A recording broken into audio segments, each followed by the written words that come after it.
A esta hora vamos a establecer contacto en Nueva York con Javier Elaje, él es director jurídico de Human Rights Foundation. Señor Elaje, muy buenas noches, gracias por acompañarnos aquí en el informativo, bienvenido. Muchas gracias a usted por la invitación, buenas noches a toda su audiencia en América Latina. Javier, las deportaciones masivas de colombianos que estamos viendo en Venezuela, ¿constituyen una violación a los derechos humanos? Sin duda, las acciones que ha llevado a cabo desde hace ya más de una semana el gobierno de Venezuela constituyen violaciones graves de derechos humanos de la población extranjera, de la población colombiana que habita ese territorio, esa parte del territorio venezolano, esa parte fronteriza. A nosotros nos parece, o sea, los estados no es lo que nos parece. Según el derecho internacional general, los estados tienen la potestad de decidir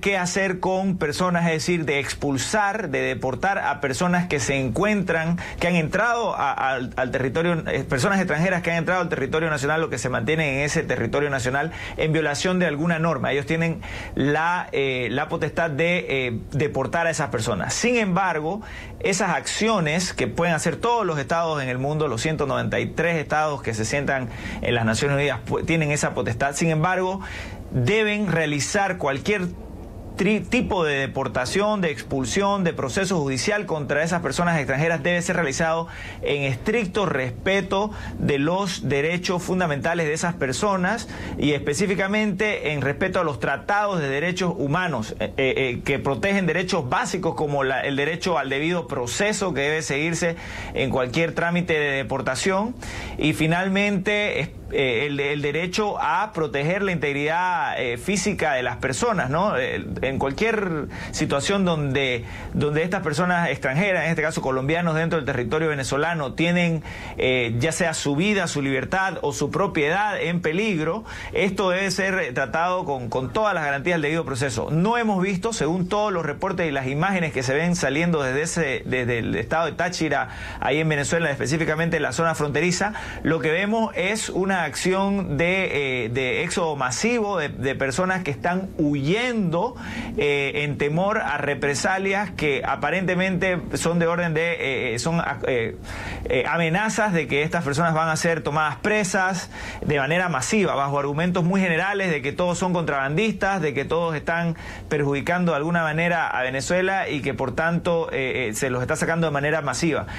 No solamente se ve eso, que hay un éxodo masivo, una deportación masiva, violatoria del derecho internacional, sino también que las personas que dejan sus bienes atrás, estos bienes son luego destruidos, ¿no? Que las casas se las marca masivamente con la letra D de demolición y vienen después tractores bulldozers del gobierno venezolano a tumbar esa casa. Eso claramente constituyen violaciones graves de los derechos humanos de todas esas personas.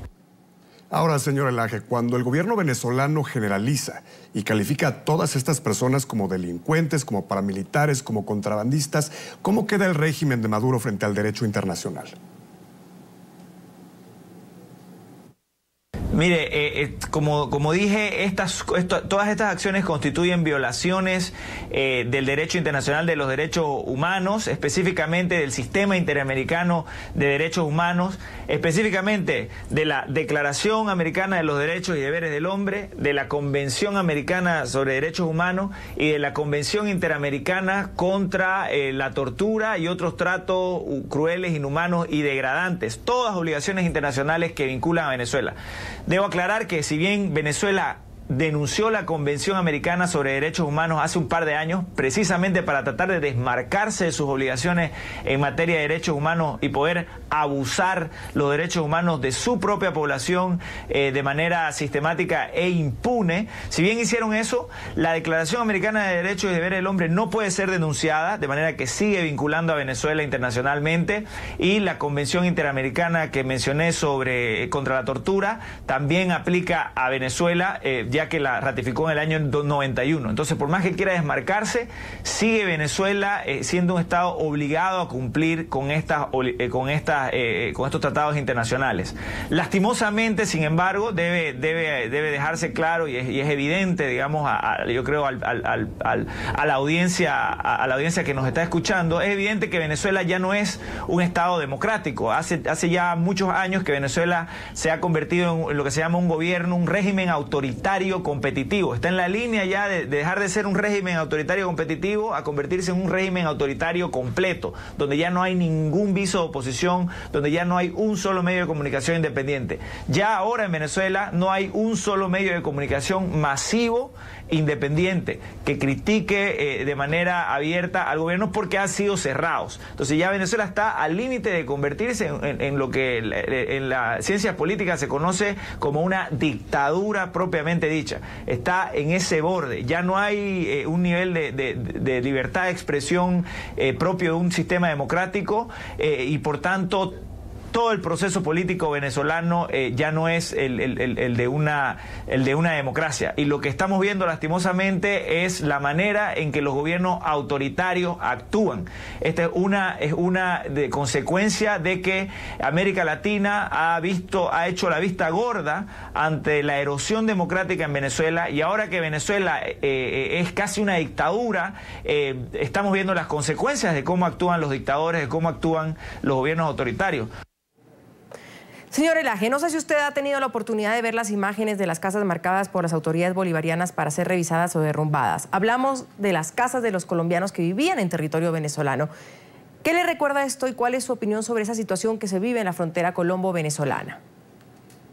No recuerdo en la historia contemporánea latinoamericana que un gobierno actúe de manera tan desaforada y tan abiertamente abusiva en relación a una población extranjera. Imagínense, sería un escándalo impresionante si alto nivel de población paraguaya que hay en la frontera con el Brasil, por ejemplo, de Paraguay y Brasil, o altos niveles de población boliviana que hay en Argentina, por ejemplo, si agarrara un gobierno y de pronto dijera, aquí se van todos los paraguayos de Brasil, todos los bolivianos de Argentina, y mandara a la policía y ya nomás a marcar casa. Eso es impresionante. No ha habido en la historia, no conozco yo al menos en la historia contemporánea latinoamericana que un gobierno haya actuado de esa manera. No me sorprende que el gobierno que está actuando de esa manera sea el gobierno venezolano, y lo mismo ahora vemos como el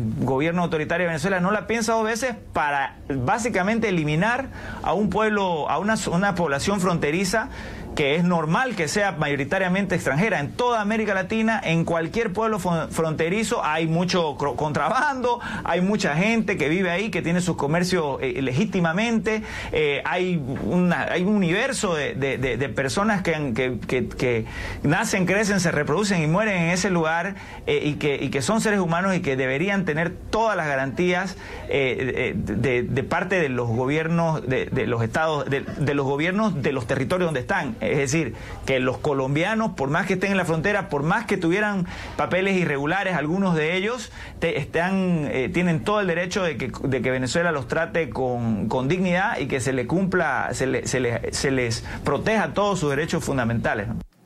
Considerando esta naturaleza de una población fronteriza, ¿puede un presidente tomar la decisión unilateralmente de cerrar la frontera de su país sin consultar, sin notificar previamente organismos internacionales como la ONU o la OEA?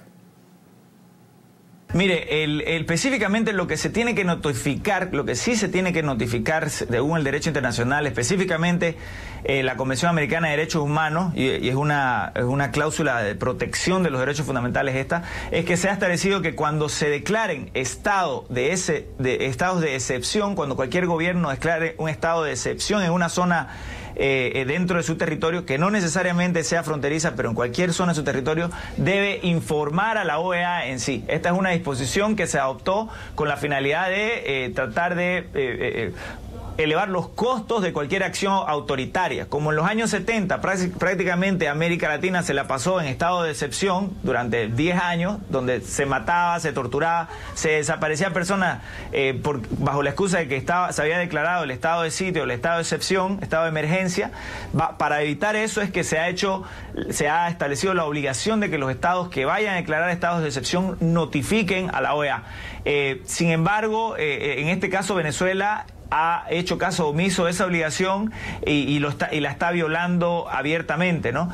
Y no nos sorprende, lastimosamente, porque es parte de un comportamiento coherente del gobierno venezolano con su actitud autoritaria. Eso es lo grave. Lo grave es que Venezuela no está sorprendiendo a nadie con estas acciones. Venezuela está actuando como actúa, como viene actuando hace 7, 8 años con su propia población, y ahora el gobierno colombiano y la población colombiana, nada, no le queda otra que espantarse por algo que ahora ven que les ocurre a sus compatriotas, pero que le viene ocurriendo al pueblo venezolano desde hace 10 años, ¿no? Gracias a Javier Elaje, él es director jurídico de Human Rights Foundation, por habernos acompañado en el informativo de NTN 24. Muy amable, Javier. Gracias a ustedes nuevamente por la invitación y estamos a sus órdenes como siempre.